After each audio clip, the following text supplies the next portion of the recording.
حدیث پاک سنیں گے آپ کی طبیعت بڑی ٹھنڈی ہوگی۔ میرے نبی پاک صلی اللہ تعالیٰ علیہ وسلم ارشاد فرماتے ہیں کہ جو بندہ سوال سے بچنا چاہے گا، ارادہ کرے گا اللہ میں نے کسی سے نہیں مانگنا، فرمایا جو سوال سے بچنا چاہے گا رب اسے سوال سے بچا لے گا۔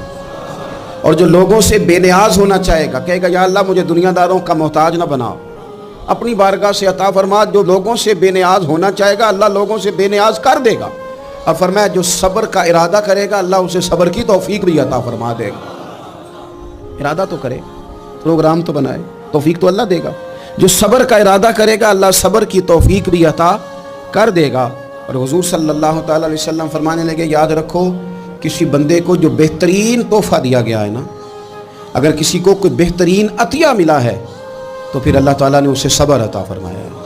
یہ بہترین تحفہ ہے، اس سے زندگی سنور جاتی ہے، اس سے انسان باوقار اور مطمئن ہو جاتا ہے۔